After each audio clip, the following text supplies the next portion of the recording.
Hi friends, welcome back to ನಿವಿಸವಿ YouTube channel. ನಾವಿವತ್ತು ಸ್ಪೆಷಲ್ಲಾಗಿ ನೈವೇದ್ಯಕ್ಕೆ ಇಡುವಂತಹ ಪಂಚಕಜ್ಜಾಯ ರೆಸಿಪಿ ಹೇಗೆ ಮಾಡೋದು ಅನ್ನೋದನ್ನ ತೋರಿಸ್ತಾ ಇದ್ದೀನಿ.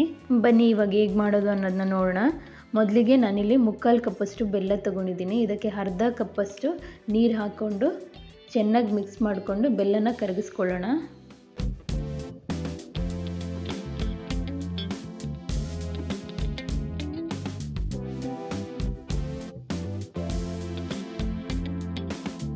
ಈ ಬೆಲ್ಲ ಕರಗಿದೆ ಇನ್ನೊಂದು ಪಾತ್ರೆಗೆ ಇದನ್ನ ಸೋಸ್ಕೊಳ್ಳೋಣ. ಯಾಕೆಂದರೆ ಕೆಲವೊಂದು ಬೆಲ್ಲ ಅಷ್ಟೊಂದು ಚೆನ್ನಾಗಿರಲ್ಲ.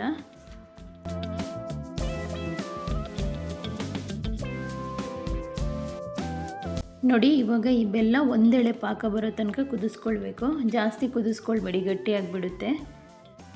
ಇವಾಗ ಇದಕ್ಕೆ 1 ಬೌಲಷ್ಟು ತೆಂಗಿನಕಾಯಿ ತುರಿನ ಹಾಕ್ಕೊಳ್ತಾ ಇದ್ದೀನಿ. ತೆಂಗಿನಕಾಯಿ ಫುಲ್ ವೈಟ್ ಇರಲಿ. ಇದನ್ನು ಇವಾಗ ಚೆನ್ನಾಗಿ ಮಿಕ್ಸ್ ಮಾಡ್ಕೊಳ್ಳೋಣ.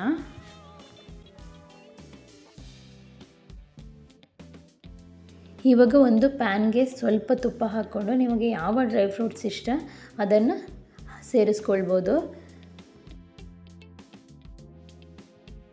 ನಾನಿಲ್ಲಿ ಸ್ವಲ್ಪ ಗೋಡಂಬಿ ಮತ್ತು ದ್ರಾಕ್ಷಿನ ಹಾಕ್ಕೊಳ್ತಾ ಇದ್ದೀನಿ.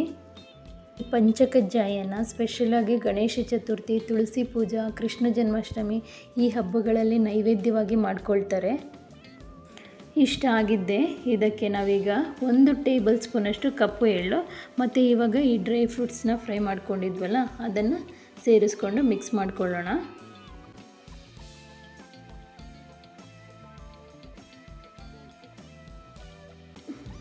ಇವಾಗ ನಿಮ್ಗೆ ಎಷ್ಟು ಬೇಕೋ ಅಷ್ಟು ತುಪ್ಪನ ಹಾಕ್ಕೊಳ್ಳಿ.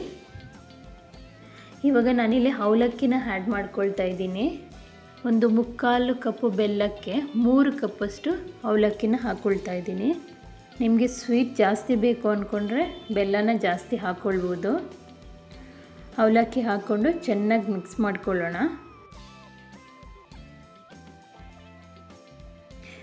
ಇವಾಗ ಇದಕ್ಕೆ ನಾನು ಏಲಕ್ಕಿ ಕಾಳು ಬಿಡಿಸಿ ಹಾಕ್ಕೊಳ್ತಾ ಇದ್ದೀನಿ.